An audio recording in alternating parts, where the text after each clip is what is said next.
Generative AI के बारे में बात कर रहे हैं, जेन एआई। तो जेन एआई जो है हमारा, ये हो गया जनरेटिव एआई। तो क्या है जेन एआई? तो generative AI is a branch of artificial intelligence focused on creating new content, जैसे कि हम हो गया टेक्स्ट हो गया, इमेज हो गया, ऑडियो, वीडियो और code by learning patterns from existing data. जो भी एग्जिस्टिंग डेटा है ना, उस पर ट्रेन करके हम लोग न्यू कंटेंट बनाते हैं। वो फंक्शन हो गया generative AI, unlike traditional AI, which primarily analyzes or classifies data. Generative AI models can produce original output in response to user prompt. User कोई भी prompt डाल रहा है, उसके corresponding जब न्यू ओरिजिनल आउटपुट प्रोवाइड कर रहा है, that is the generative AI.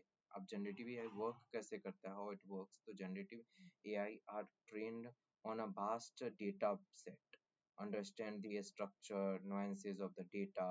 जैसे अभी हम लोग प्रॉम्प्ट डालते हैं चैट जीपीटी पे, कुछ भी डालते हैं, वो ह्यूमन की तरह बात करता है, that is a generative AI.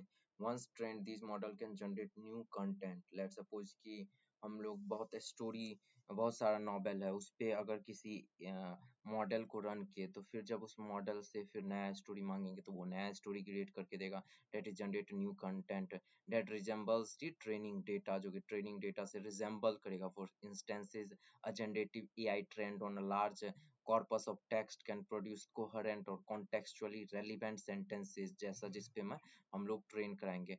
Popular tools and models अभी जनरेटिव एआई का क्या क्या है? तो चैट जीपीटी हो गया, Chat GPT developed by OpenAI. It is a chatbot capable of generating human-like text responses.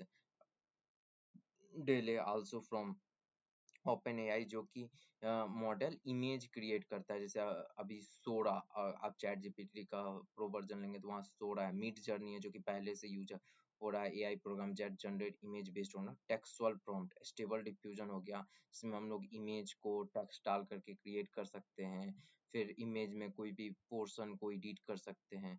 GitHub Copilot, an AI powered code completion tool developed by GitHub and OpenAI. अब आते हैं applications। तो generative AI is utilised across various sector, जैसे कि content creation में automating generation of articles हो गया, reports हो गया, मार्केटिंग मटेरियल्स, डिजाइन और आर्ट में विजुअल्स हो गया, लोगो जैसे वीडियो का थंबनेल हो गया, वो क्रिएट करने में, art work based specific theme और स्टाइल। इंटरटेनमेंट में अब इसका यूज हो रहा है, म्यूजिक डेवलप करने में, म्यूजिक का टोन है, बैकग्राउंड का टोन है, वो डेवलप करने में, गेम कंटेंट क्रिएट करने में, हेल्थ केयर में इसका यूज हो रहा है, assisting the drug discovery, generating medicine imaging data, education processing, personalised learning materials and tutorial systems.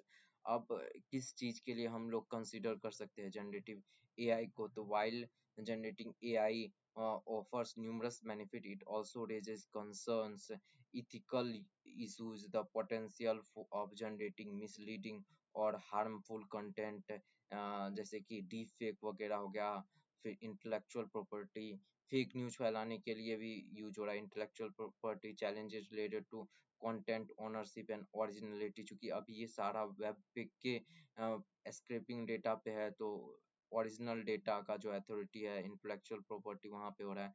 Bias and fairness, ensuring AI does not perpetuate existing biases present in training logo data. आप जिस data पे train हुआ, उसमें जैसा information रहेगा, वो उसी की बेसिस पे वो डेटा बताएगा। तो as generative AI continues to evolve, it is essential to address these challenges और harness its full potential responsibly। हमको इसको यूज करना पड़ेगा।